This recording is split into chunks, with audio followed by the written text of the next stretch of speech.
Hi. So the most cautious I've ever been in my life was when I first opened my first college application, the Common App. And I was so nervous. I was typing with my front two index fingers just so I didn't make any typos. And I thought, my whole life is building up to this moment. My whole life is building up to college.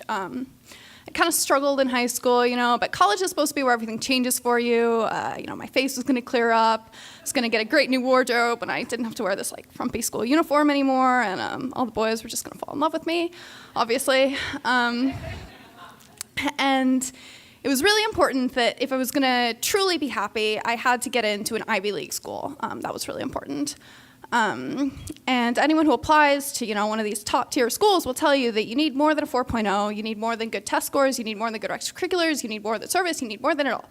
You need to have a wow. And I'm talking to my guidance counselor, I'm like, what's a wow? She's like, it's like if you solve the refugee crisis and you cure cancer and you invent toaster strudel all in one night, that's a wow.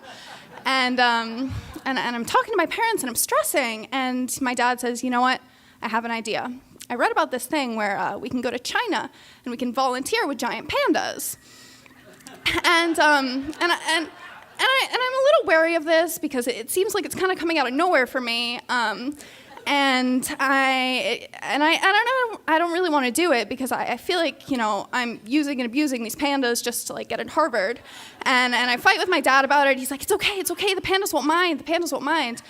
Anyway, we end up going to China, and after a series of misadventures that involves a food poisoning incident and an avalanche that cuts off our electricity, we finally make it to the panda base.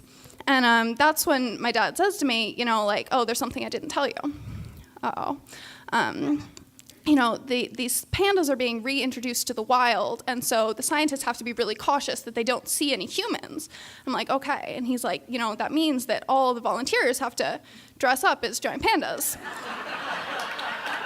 and I'm thinking, no humiliation I've ever suffered in high school or anywhere is gonna add up to my dad showing everyone at Thanksgiving these pictures of me, dressed as a giant panda.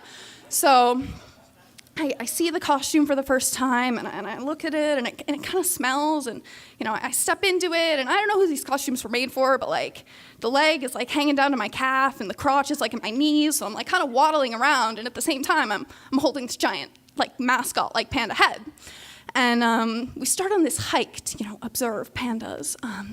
And it is hot in this costume, and it's muddy, and we're going straight up, and I haven't really eaten because of the food poisoning thing, and I'm just gasping for air. But every time I stop to breathe, one of the really mean guides is like, "Don't stop. This is your service. This is your service."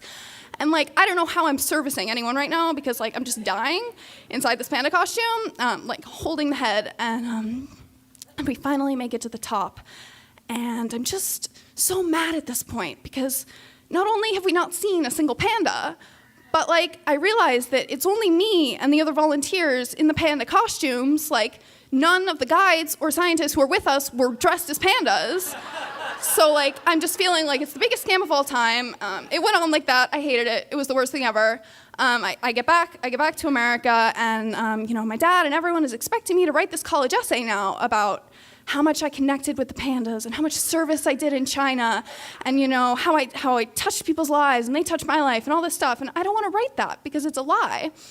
And I thought about taking a risk and writing this essay where I just tell the truth about how it just wasn't my cup of tea, it was a nightmare, whatever.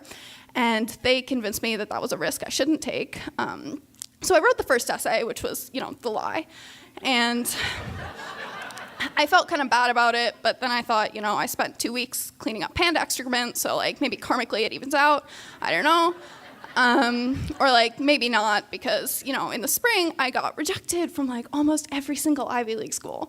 And that was so crushing because I'd been so careful on these applications. I'd been so careful about every apostrophe or whatever. I debated with my parents and my guidance counselor whether or not I could use a semicolon and what that would imply about my personality. And and what I realized was that the entire time I was writing these applications, it was I was putting on a disguise. It was I was weighed down by this 10-pound panda suit. And that's when I realized that like college guidance counselors are eerily like giant pandas, you know, like God forbid either one of them ever see you and like see that you're human. Anyway, I ended up deciding to go to college in Europe, and that was a big choice, like that was a risk, but I thought, you know what, through being cautious, I'm throwing caution to the wind, and I'm gonna go and I'm gonna do it. And I'm really glad I did, because it was the best 4 years of my life. But I guess what I learned from this was two things. The first is that, what I learned was two things. The first is that sometimes being cautious means like putting on a disguise, and it means not being true to yourself.